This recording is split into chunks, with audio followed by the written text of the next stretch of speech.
스가랴서 14장 다 찾으신 줄 알고 한 절씩 교독으로 읽겠습니다. 여호와의 날이 이르리라. 그날에 내 재물이 약탈되어 너희 중에서 나누이리라.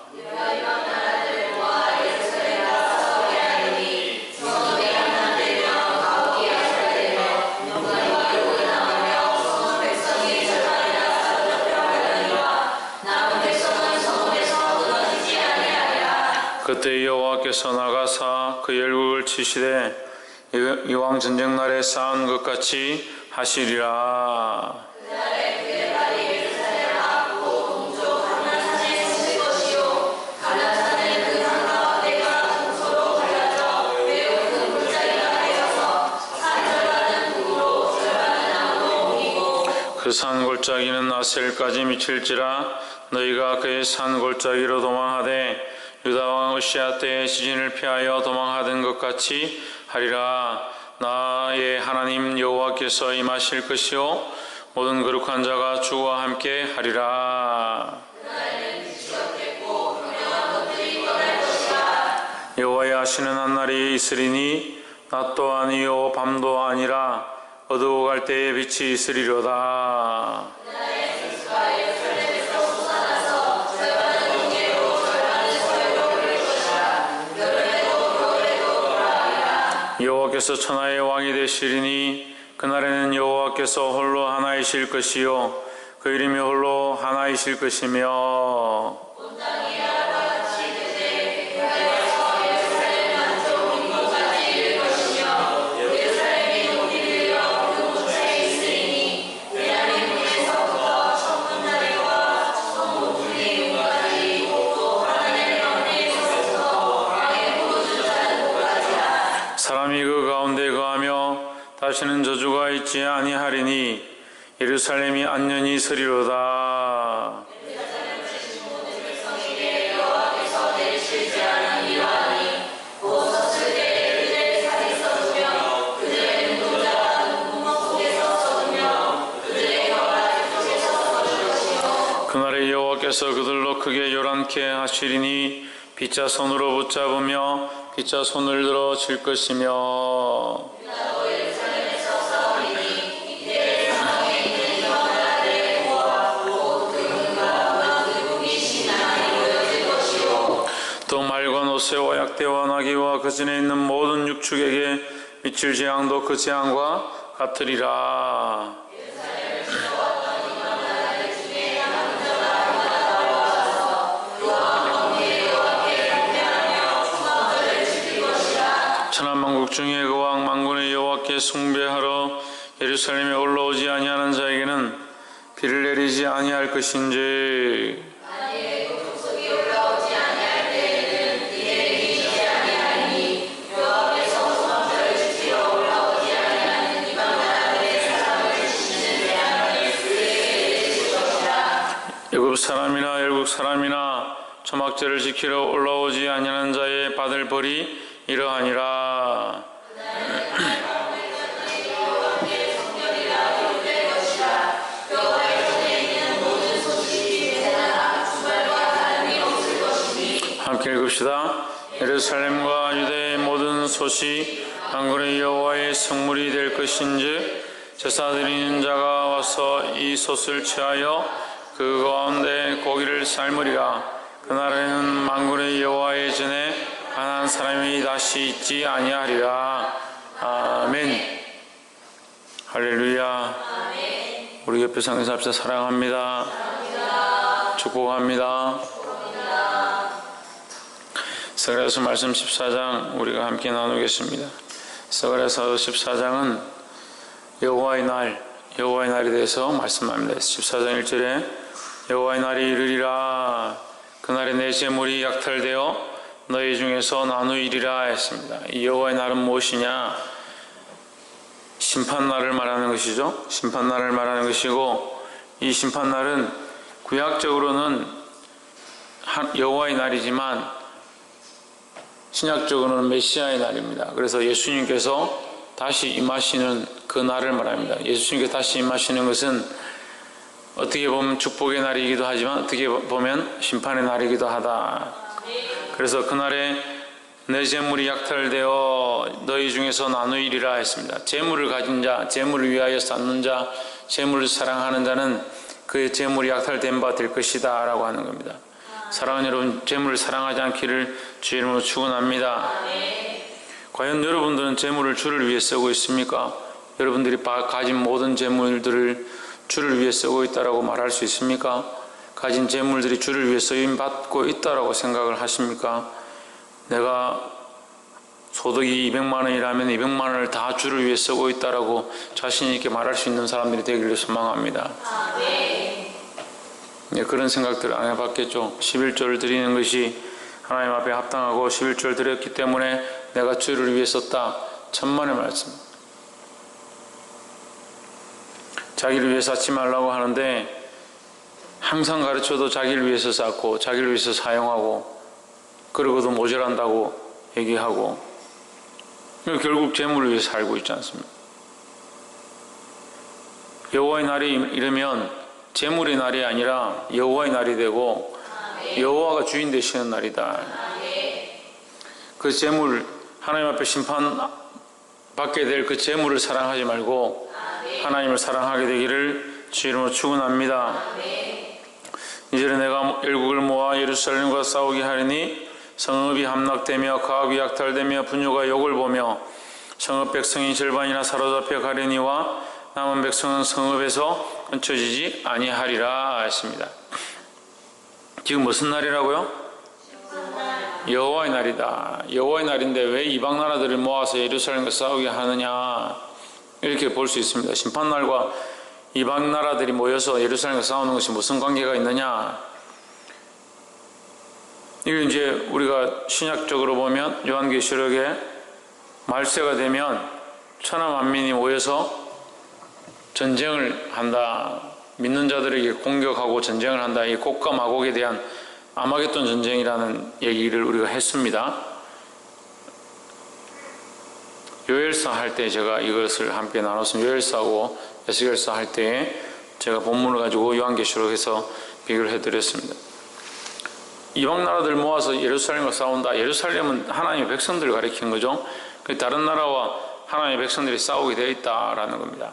하지만 우리가 이 곡과 마곡에 대한 아마겟돈 전쟁으로 볼 수도 있지만 영적으로 보면 결국 세상은 그리스도인들을 그냥 두지 않는다. 영적으로 공격하고 괴롭히는 것이 당연한 거다. 괴롭힘을 당하려고, 공격을 당하려고 사는 것은 아니지만 우리가 믿음으로 살고 하나님만 바라보고 나아가면 당연히 우리를 힘들게 하고 우리를 약탈하고 우리를 넘어뜨리려 하는 것이 그들의 목적이 된다. 그럼 우리의 무엇을 약탈하려고 하느냐? 우리의 무엇을 약탈하려고 하겠습니까? 믿음을 약탈하려고 하고, 말세가 되면 우는 사자와 같이 삼킬자를 찾는다 했습니다. 마귀가 우는 사자와 같이 삼킬자를 찾는데, 사자가 어떻게 짐승을 사냥하느냐? 짐승을 가서 원숭이든 사슴이든 말이든 가서 발을 물고 손을 물지 않습니다. 꼬리를 물고 그렇게 하지 않습니다. 목덜미를 뭅니다. 목덜미를 왜 뭅니까? 생명을 빼앗으려고 무는 겁니다. 악한 것들은 우리의 무엇을 빼앗으려고 하느냐? 생명을 빼앗으려고 합니다. 그 생명이 뭡니까? 예수 그리스도에 연결되어 있는 우리의 모습들입니다.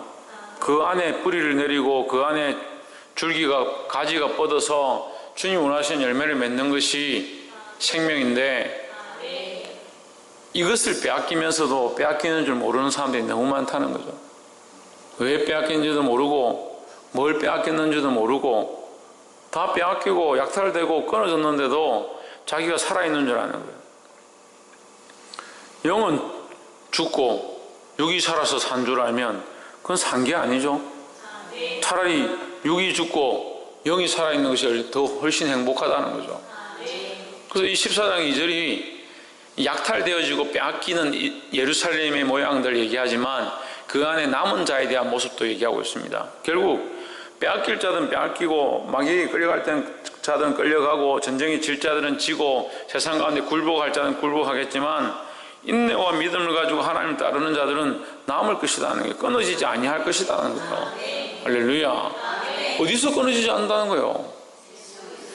예수 그리스도에게서 하나님의 자리에서 하나님과의 관계 속에서 끊어지지 아니한다는 거예요. 그럼 우리는 누굴 잡고 있어야 되냐? 하나님을 붙잡고 예수 그리스도 붙잡고 있어야 된다는 겁니다. 할렐루야. 3절에 그때 여호와께서 나가사 그 열국을 치시되 이왕 전쟁 날에 싸운 것 같이 하시리라 했습니다. 14장 2절을 우리가 때가 되면 이제 요한계시록을 할 거지만 이게 굉장히 무섭게 표현합니다. 하늘이 말려가고 땅이 체질이 녹아지고 땅과 하늘이 간데 없다. 녹아져서 없어지는 것 같다. 우리가 믿음을 지키는데 열심히 나와서 기도하고 이만큼 하고 있는데 뭘 하고 있는 거냐? 그럼 잘하고 있지 않느냐? 하늘과 땅이 다 없어질 그런 역사들이 일어나면 우리가 두려워서 여기 남아 있겠네. 그럼 왜 이런 일들을 하시느냐? 약탈되어지고 빼앗기고 그런 일들을 왜 하시느냐? 왜 하겠습니까? 왜 하겠습니까?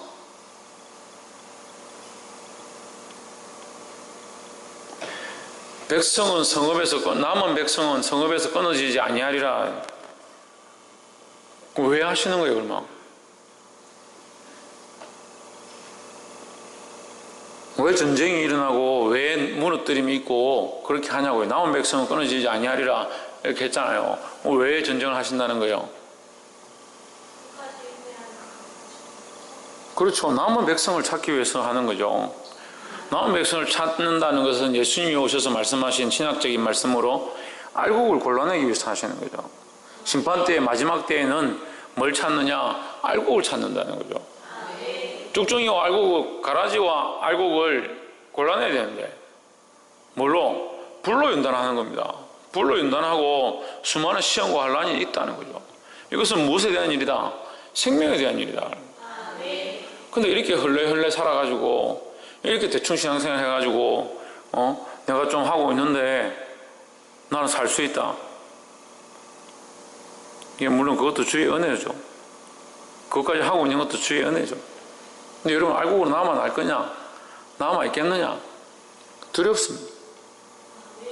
자기가 뭘 하고 있는지, 진리를 위해 싸우고 있는지, 진리 편에 선 자와 싸우고 있는지, 말씀을 위해 싸우고 있는지, 말씀을 들고 있는 자와 싸우고 있는지, 거룩을 위해 싸우고 있는지, 거룩한 자와 싸우고 있는지, 그것도 분별하지 못하고 무슨 싸움을 싸우고 상방없는 싸움을 싸워서 제가 오늘 삼성에 다니는 친구들을 만나고 왔는데 이제 전체적으로 이제 다 들어본 얘기 결론은 삼성이 굉장히 위기다. 겉으로는 괜찮은 것 같은데 굉장히 위기다. 조직이 너무 많이 갈라져서 이 조직이 무슨 일을 하는지 모르겠다. 자기 실적만 위해서 일한다. 자기 실적을 위해서 일하면 그 조직은 열심히는 하죠. 그 조직의 결과만 보면 실적을 남긴 거죠. 그렇지만 회사 전체는 이익이 안 되는 겁니다. 자기가 믿음으로 살고 있는 것 같고 열심히 하는 것 같지만 바른 진리를 위해서 싸우지 않는 사람들이 많이 있습니다. 천안에 가니까 교회들이 얼마나 크게 지어놨는지 유리로 다죠. 유리로 교회를 700평, 800평, 1000평, 3000평 되는 그런 교회들을 유리 크리스탈로 짓고 타워를 올리고 물어봅시다. 하나님이 그렇게 하기 원하실까요? 과연 하나님 나라가 그런 자들의 것일까요? 우리가 하나님 나라에 가면 그런 것이 필요할까요? 물론 속단하기 힘들지만 더 복잡하고 다양한 것이 있겠지만 참 답답합니다. 그것이 그렇게 보입니다. 그렇게 하는 것이 그 사람들의 논리에서는 참 바른 것처럼 보입니다. 이유가 없는 것이 없습니다. 우리가 나름대로 했지 않느냐? 믿음으로 했지 않느냐? 영혼들 살리기 위해서 하고 있지 않느냐? 이것이 영혼을 죽이는 일이냐?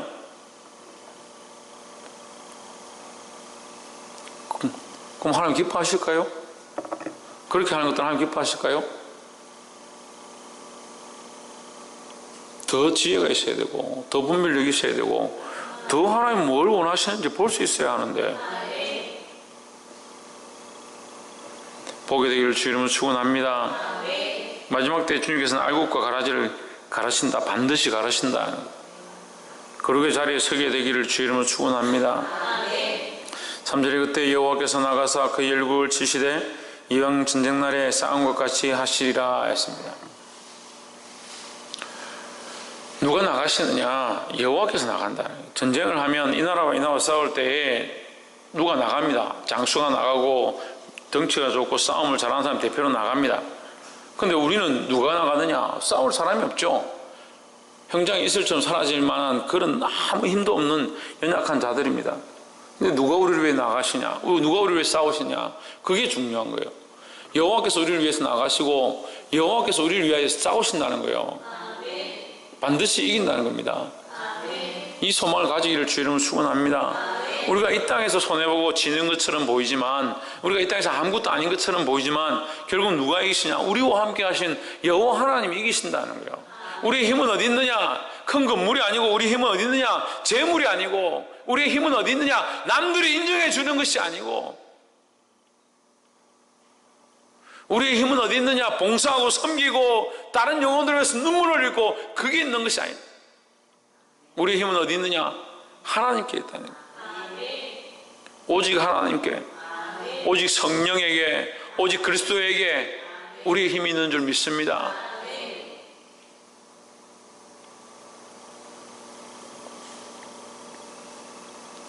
사절의 그날에 그의 발이 예루살렘 앞 곧 동편 감람산에 설실 것이요 했습니다. 감람산은 그 한가운데가 동서로 갈라져 매우 큰 골짜기가 되어서 산 절반은 북으로 절반은 남으로 옮기고 했습니다. 이제 스가랴서 14장 4절부터는 이제 더 어려워집니다. 말씀이. 근데 이 말씀 스가랴서 14장을 그 시대의 상황으로 해석을 하면 해석이 안 됩니다. 왜냐하면 우리가 지금 스가랴서를 보는 것은 회복에 대한 말씀들을 보고 있습니다. 이스라엘 나라를 회복시켜서 예루살렘 성전을 다시 재건하시고 그 나라를 다시 일으키실 것들을 보고 우리가 스가랴서를 보고 있습니다. 그 시대의 그 상황들을 또한 스가랴서를 통해서 예언하시고 여호수아와 대제사장 여호수아와 스룹바벨을 세워서 성전을 세우고 백성들을 다시 정리하는 일들을 합니다. 나라를 다시 재건하는 거죠. 그 일을 하시는 것을 말하고 있는데 스가랴서 14장에 예루살렘의 그 부녀들이 다 쫓겨가게 될 것이고 욕을 볼 것이고 다 죽게 될 것이고 남은 자는 괜찮을 것이다. 이 말씀은 시대적으로 봤을 때 700년 전에 나왔던 그 예언과 같은 내용입니다. 앞에 예레미야와 이사야, 다니엘을 통해서, 아니 다니엘이 아니지, 그 앞에 예레미야와 이런 것을 통해서 예루살렘 무너뜨릴 것이다, 망할 것이다, 그리고 그들 죽게 될 것이다, 이렇게 했던 예언들과 연결되어 있습니다. 근데 지금 이 스가랴서 14장은 그렇지 않습니다. 이 스가랴서 끝나는 상황입니다. 예루살렘 재건될 것이다, 재건될 것이고 그 백성들이 즐거워할 것이다, 거기에 은총과 축복이 있을 것이다, 하나님 그렇게 말씀하셨는데 갑자기 스가랴서 14장은 다른 내용이에요. 또 전쟁이 있을 것이고 이제 죽게 될 것이다, 이렇게 하잖아요. 이 스가랴서 14장은 이 마지막 때에 대한 말씀. 그래서 스가랴서 14장 1절에서 여호와의 날이다 하는 거예요. 여호와의 날. 그래서 이 여호와의 날이다, 재림 때 주님이 다시 오실 그 심판의 날이다 라는 것을 전제하고 이 말씀을 해석해 나가면 해석이 됩니다. 14장 14절 보면 그날에 그의 발이, 누구의 발이? 그날은 언제입니까? 여호와의 날입니다. 심판 날입니다. 그의 발은 누굽니까? 하나님의 발입니다. 그날에 여호와의 발이 예루살렘 앞 곧 동편 감람산에 서실 것이요 했는데, 자 여러분, 우리가 이제 신약에 가면 이 여호와 하나님과 예수 그리스도의 차이를 분명히 알고 여호와 하나님에 대해서 표현할 때와 예수 그리스도에 대해서 표현할 때가 다릅니다. 하지만 구약은 예수 그리스도에 대해서 표현을 잘 못하고 있습니다. 표현이 잘 되어 있지 않습니다. 왜냐하면 예수 그리스도를 알지 못하기 때문에, 또 예수 그리스도가 인자로 오신 상태가 아니었기 때문에, 그래서 하나님과 그리스도의 사역을 같이 병행해서 쓰실 때가 많이 있습니다. 계시록적으로 가면 이 하나님께서 일하시고 하나님 영광이 되시고 그리스도가 심판을 하시고 심판주로 오시고 이것에 대해서 명쾌하게 이렇게 구분이 되어 있습니다. 근데 스가랴서에서는 그게 아직 정리가 안 되어 있는 상태죠. 그래서 그날에 그의 발이 예루살렘 앞 곧 동쪽 감람산에 서실 것이다 이랬는데 이것은 그리스도로 해석하는 것이 옳습니다. 곧 구약의 여호와의 날은 신약에서 메시아의 날, 예수 그리스도의 재림의 날 이렇게 하는 것이 맞는 것과 같이 스가랴서 14장 4절에 그날에 예수 그리스도의 날에 예수 그리스도의 발이 예루살렘 앞 동쪽 감람산에 서실 것이다. 이 감람산은 예수님이 다시 오실 곳으로 많이 예언되고 있습니다. 예수님이 가셨고 다시 오실 것이다. 감람산에 오실 것이다. 그러니까 오신다. 예수님이 오셔서 예루살렘의 감람산에 오셔서 뭘 하시겠습니까? 뭘 하시겠어요? 심판을 하죠. 심판을. 그런데 심판에 대해서 얘기했습니다. 심판은 저주하고 멸망시키는 것도 심판이지만 심판은 뭐다? 알곡을 찾아내는 것이 심판이다. 구별한다는 거죠. 구별. 그래서 마태복음 21장입니까? 거기 보면 뭐라고 되어 있습니까? 인자가 와서 맨 처음 뭐 한다? 양과 염소를 가른다. 양과 염소를 내가 가를 것이다 했습니다.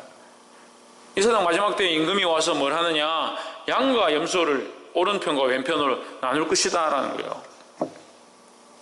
그래서 스가랴서 14장 4절에 그날에 이 마지막 날에 메시아의 날에 그리스도가 오셔서 그 발이 예루살렘 앞 감람산에 서실 것이고 감람산에서 뭘 하느냐?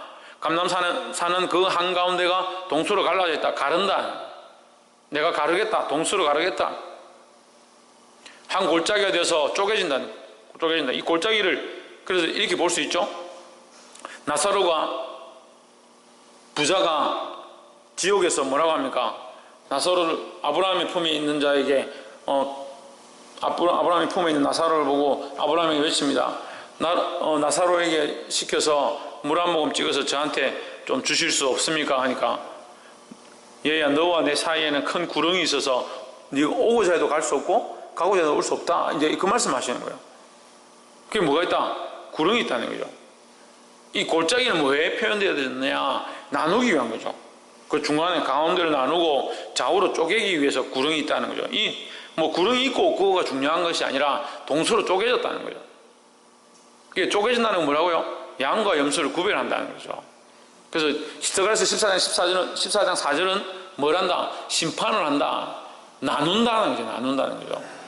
나눈다는 말을 신약적으로 얘기하면 구별시킨다는 게 구별한다는 겁니다.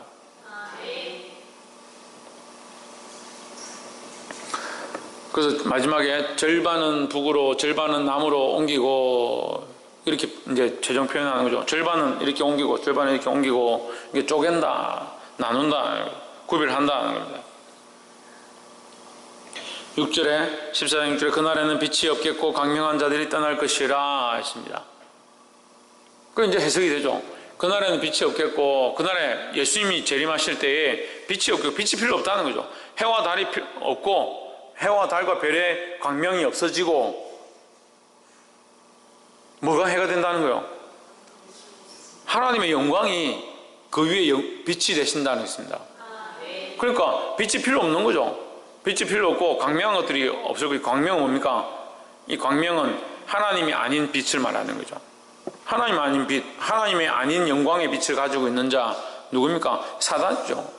사단이라도 표현할 수 있고 세상 권세자들이라도 표현할 수 있습니다. 그 세상 권세자들 중에 공중권세 잡은 자까지 포함되어 있는 거죠. 그럼 사단도 되고 세상의 모든 권세들, 하나님 앞에 굴복하지 않은 모든 권세들 이게 필요 없어진다는 거예요. 떠나게 된다는 거예요.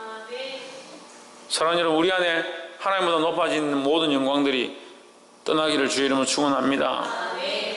7절에 여호와의 아시는 한 날이 있으리니 여호와의 아시는 한 날이 이제 여호와의 날이다. 여호와의 아시는 날.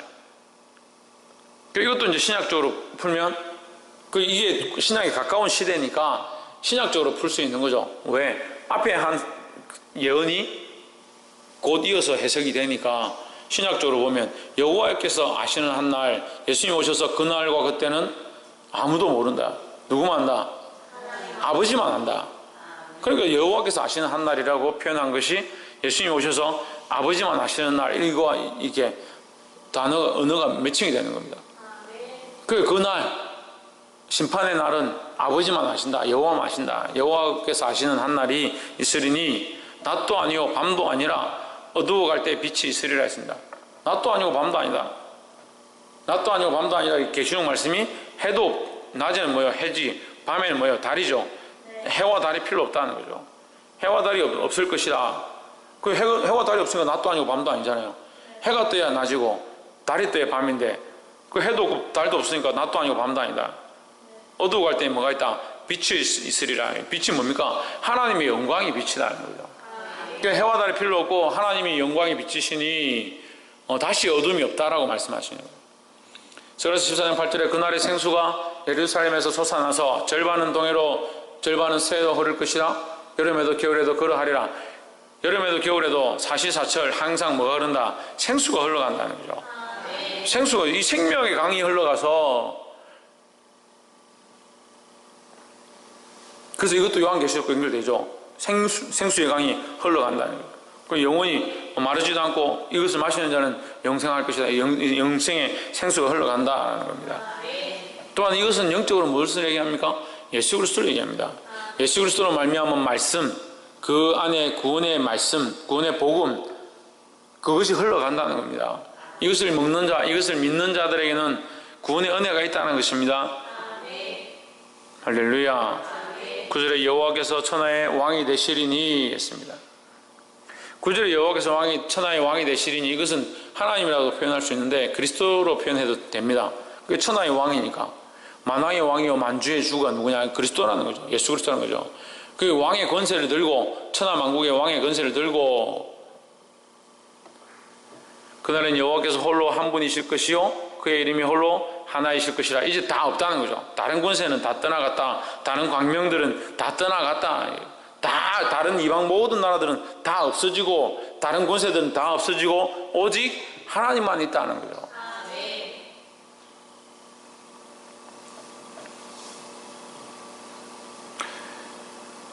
11절에 사람이 그 가운데 거하며 다시는 저주가 있지 아니하리니 예루살렘이 안현히 서리로다 했습니다.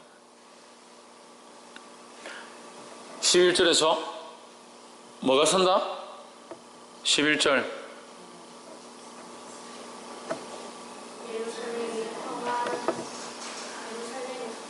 평안이 서리로다. 평안이 서리로다. 다시 저주가 없고 영원히 평안한 것이 뭐냐? 이게 하나님 나라죠. 이 하나님 나라는 다시 저주가 없다. 다시 눈물이 없다. 이제 요한계시록 통해서 다시 그 백성의 눈에서 눈물을 씻기니 다시는 슬픔이나 괴로움이 없다는 거죠. 할렐루야. 예루살렘이 평안하리라. 이 평안은 누가 함께 하시는 겁니까? 그리스도께서 함께 하시는 거죠. 평안이라는 거죠.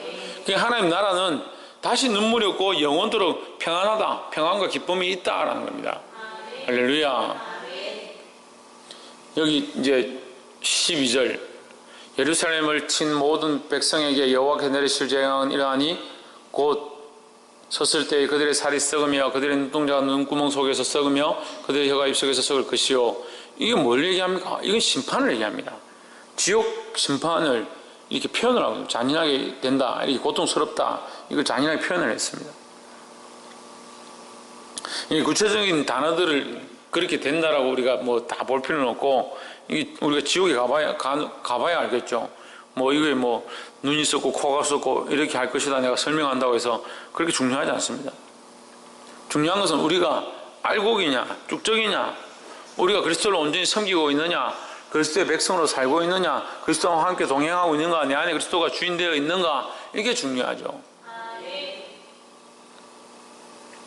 아까도 말씀드렸는데 우리가 돈을 번다. 그러면 내가 주를 왜 쓰고 있는가? 오늘 이제 그 상무님을 만나서 얘기를 이렇게 쭉 하다가 요즘 청년들이, 요즘 젊은 사람들이 일을 할 때 너무 하긴 하는데 괴로워하면서 막 상사 눈치 봐가면서 어렵게 일을 한다, 그 얘기를 하시더라고요. 그래서 제가 아시겠지만 저는 그때 한참 일을 할 때 삼성에서 제일 오랜 시간을 일을 했지만 그때 일을 할 때 저 안에 그런 마음이 있었다. 내가 이거 만드는 제품이 세상에 나가서 많은 사람들을 이롭게 하고 여기 써 있는 것이 하나님 영광을 위한 것이고 이거 쓰는 자마다 기쁨을 얻는 것이 얼마나 좋으냐. 그런 마음으로 내가 내 몸이 부서져 가는 것도 모르고 내가 열심히 일을 했다. 그렇게 얘기를 했어요. 자기도 알고 있다 이렇게 얘기를 하더라고요. 우리가 왜 그렇게 하느냐. 주의 영광을 위해서 한다. 주님이 기뻐하실 일들을 우리가 어떻게 드러낼 거냐. 그런 마음이 안 되어 있다면, 예수 그리스도가 주 되심이 없다면 자기 몸을 어떻게 희생하고, 그 조금만 힘들면 짜증을 내고 조금만 힘들면 생각과 가치관들이 막 순식간에 뒤집히고 육체가 연약하면 하나님과의 관계가 다 무너지고 50만 원 있을 때도 주님 잘 못 섬겼는데 돈 더 벌면 주를 섬기겠습니다. 500만 원이 돼봐 주를 잘 섬기는. 지금 가진 거 주님 앞에 드릴 수 없는 사람들은 나중에 더 많은 걸 주셔도 그걸 드릴 수 없어요. 왜 그렇습니까? 예수 그리스도가 자기 삶의 주가 되지 않았기 때문에.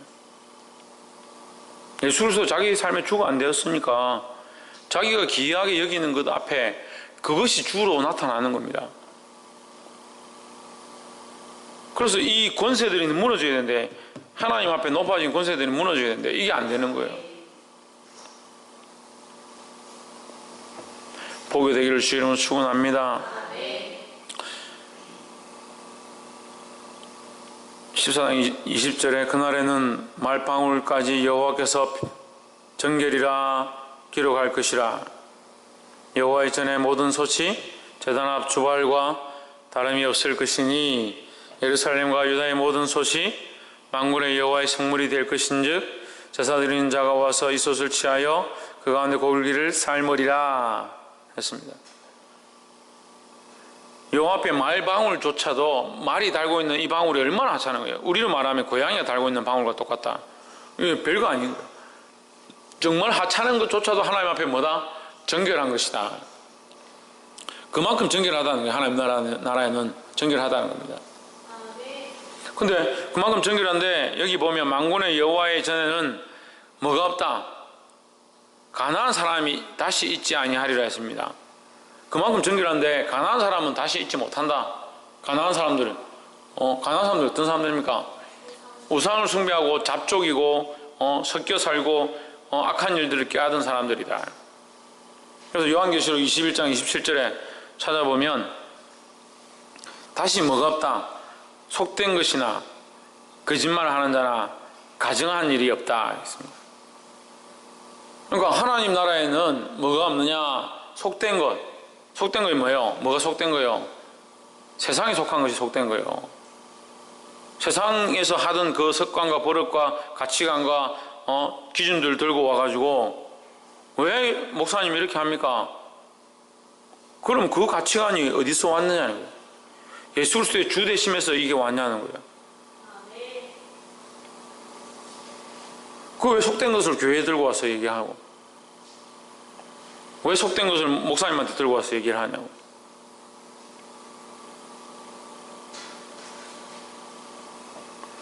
속된 것은 하나님 앞에 버려야 되는 거예요. 그리고 또 뭐예요? 가증한 것. 가증한 것은 뭡니까? 하나님 기뻐하지 않는 게 가증한 겁니다. 하나님은 섬겨야 하는데 하나님 말고 다른 것들을 사랑하고 있는 거, 그거 가증한 거다. 그 다음에 뭡니까? 거짓말 하는 거예요. 거짓말 하는 거. 아멘 해놓고 그 말씀대로 살지 않는 거 거짓말입니다. 아멘 해놓고 그 마음의 생각들을 하나님 앞에 내어놓지 않는 거 거짓입니다. 그러니까 입술만 살아있죠. 입술만 살아있고 그 영이 죽어가는 거예요. 삶을 하나님 앞에 내려놔서 죽고자 각오하고 주를 위해 자기 삶을 드리고자 각오해야 합니다. 복이 되기를 주의 이름으로 축원합니다. 말씀을 맺겠습니다. 하나님 나라에는 하나님의 빛이 되십니다. 하나님의 빛이 되시면 모든 높아져 있는 광명들은 사라진다고 했습니다. 하나님의 빛이 되시면 쭉정이와 헛된 것들은 떠나갑니다. 하나님 빛이 되시면 우리의 죄악된 모습들이 드러납니다. 우리가 연약하여서 죄인일 수 있고 죄가 있고 부족하고 생각들도 연약하고 아멘하지만 그렇게 못 살 수 있습니다. 하지만 어디에 있어야 되냐? 빛 대신 하나님 앞에 서야 합니다. 그래서 나를 조명하고 비추고 내 안에 연약함들이 있으면 그것을 통하고 내놓을 수 있어야 합니다. 그것을 고칠 수 있어야 합니다. 재물을 사랑하는 거, 사람을 사랑하는 거, 세상을 사랑하는 거, 나의 가족과 혈육들을 사랑하는 거 하나님 앞에 내어놓기를 힘써야 합니다.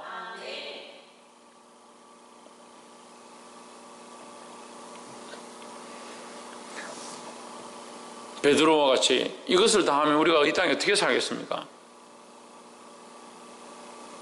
그런 생각들을 하겠죠. 그래서 우리는 다 이루었다가 아니야. 다 이루는 존재들이 아니라는 거예요. 지금 이루고 가는 것이고 그렇게 달려가고 있는 겁니다. 그런데 그 생각 속에도 또 가증한 생각이 있어가지고 내가 이루고 있기 때문에 언젠가 하면 되죠. 왜 지금 자꾸 하라고 강요하십니까? 하나님 앞에 자기를 쳐서 복종케 하는 것은 지금 이것을 하려고 몸부림치는 거예요. 지금 내가 제단의 제물이 돼서 나를 들여서 나의 죄된 본성들을 각을 떠서 쪼개가지고 하나님 앞에 내놨는데 뭘 파닥파닥 살아가지고 내가 이걸 어떻게 합니까? 이거 이만큼 어떻게 내놓습니까? 지금 되는 사람이 어디 있습니까? 그게 무슨 제물이냐?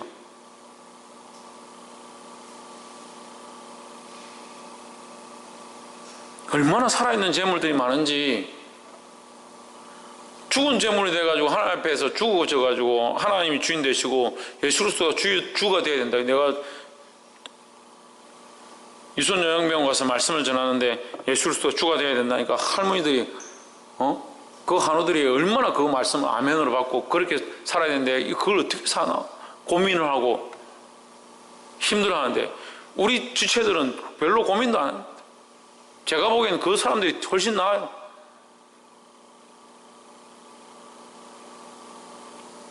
하나님 앞에 왜 그리 간사하게 저울을 들고 할 수 있니 없니? 되니 안 되니? 생각이 얼마나 많아져요. 그것도 신기해요. 한 마음에 생각이 왜 그렇게 많아요?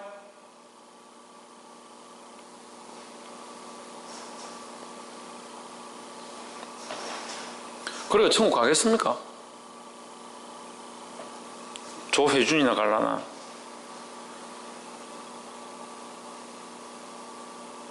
보게 되기를 주 이름으로 축원합니다. 말씀을 맺겠습니다. 오늘 그 나라는 주님께서 임하시는 여호와의 날에 그 나라는 하나님이 빛이 되시고 하나님이 영광이 되신다 했습니다. 우리 안에 광명한 것들, 우리가 좋다라고 생각하고 우리가 옳다라고 쫓아가고 있던 것들 다시 하나님 앞에서 점검하고 더 주님 앞에 가까이 가게 되기를 주 이름으로 축원합니다. 여러분, 자기를 날마다 쳐서 복종케 한다는 것은 내가 가고 있기 때문에, 내가 닮아가고 있기 때문에, 내가 주를 바라보고 있기 때문에 됐다라고 생각하는 그것 또한 멈춰 있는 겁니다. 저도 이번에 이 서울을 갔다 오면서 정말 많은 여러 가지들을 도전을 받았습니다. 하나님 역시 또 일하고 계시고 우리를 보내신 이유가 있고 만나는 사람마다 은혜를 끼치게 하시고 그 가운데 많은 것들을 깨닫게 하셨습니다.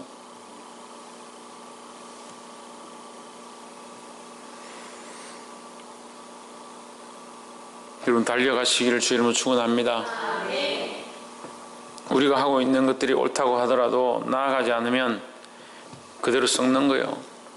만나를 그 다음날 되면 썩어서 못 쓰게 되는 것과 마찬가지라는 거예요. 우리가 하고 있는 것이 옳다라고 한다면 내일은 또 새롭게 더 하나님 앞에 나가야 되고 하나님 더 바라보고 믿음으로 서기를 주 이름으로 축원합니다. 기도하겠습니다. 이 시간 말씀을 기억하면서 동성 기도하겠습니다. 하나님, 우리가 깨닫지 못하는 것들 알게 하시고 우리가 주님 앞에 하려고 하는 것들을 성령께서 인도하셔서 하나님 원하신 뜻에 맞출 수 있도록 도와주시옵소서. 조명하셔서 더 보게 하실 것들을 기대합니다. 인도하여 주시옵소서 하는 마음으로 함께 동성을 기도하고 자유롭게 기도하고 마치도록 하겠습니다. 기도하시겠습니다.